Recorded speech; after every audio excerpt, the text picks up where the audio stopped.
Jean-Marie Bigard est un humoriste, acteur et producteur français qui ferait n'importe quoi pour faire rire.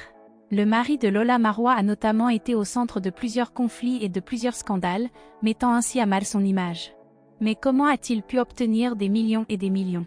Certains artistes arrivent à rester dans la légende de la comédie française grâce à leurs nombreux talents et spectacles. Certains se démarquent par des blagues plus ou moins douteuses, et selon des humeurs spécifiques, tandis que d'autres visent un public plus large. Jean-Marie Bigard est un humoriste qui a su se faire connaître grâce à son humour spécifique.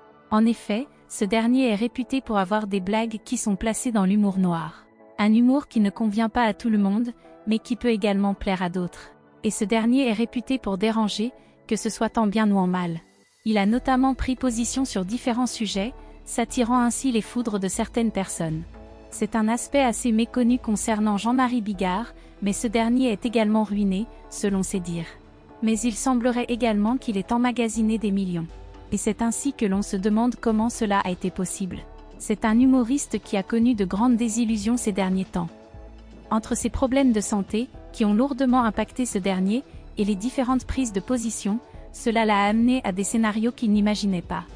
En effet, ce dernier a déjà vu sa représentation annulée en raison d'un nombre de ventes de places trop faible.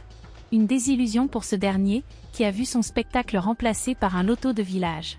Récemment, à l'occasion de son anniversaire, il a voulu remercier ses fans. Il a ainsi posté le message suivant sur les réseaux sociaux, et notamment sur Twitter: « J'avais 57 messages d'amour, de joyeux anniversaire pour mes 68 ans. Je suis né à 11h30. Là, il est 10h40. Je ne suis pas né encore. Je vous embrasse tous et je vous remercie tous. » Mais récemment, il s'est confié sur certains aspects de sa vie, permettant d'éclaircir de nombreux points spécifiques. Mercredi 8 juin 2022, le mari de Lola Marois a répondu aux questions de Jordan Deluxe dans son émission chez Jordan disponible sur Télé Loisirs.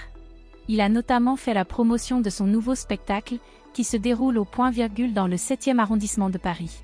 Mais il est également revenu sur son rapport à l'argent, permettant de révéler certains aspects de sa personnalité. Ainsi, il évoque la chose suivante, précisant qu'il est actuellement fauché, mais ça va revenir. En septembre, les spectacles vont reprendre. Quand on lui demande s'il a déjà été riche, ce dernier a répondu la chose suivante: « Je l'ai été et je le suis beaucoup moins, il faut l'avouer », a-t-il répondu avant de poursuivre. « J'ai un peu tendance à être une passoire. J'ai dilapidé toute la fortune que j'ai gagnée pour les autres, pour faire du bien par-ci, par-là. » L'interview de Jean-Marie Bigard a permis de découvrir de nombreux aspects de sa vie que nous ne connaissions pas. En effet, ce dernier a fait de grandes révélations sur l'argent qu'il a pu gagner dans sa carrière. Et tout ceci est très impressionnant.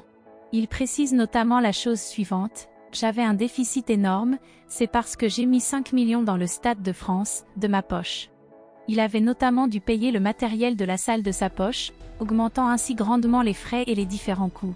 Il enrichit en précisant par la suite: « J'ai triplé la puissance électrique du stade, j'avais 2,3 millions de recettes, j'avais donc un déficit de 2,7 millions d'euros. » Concernant la participation de Jean-Marie Bigard sur l'émission Les Grosses Têtes, il révèle la chose suivante: « C'était à peu près 600 € par émission.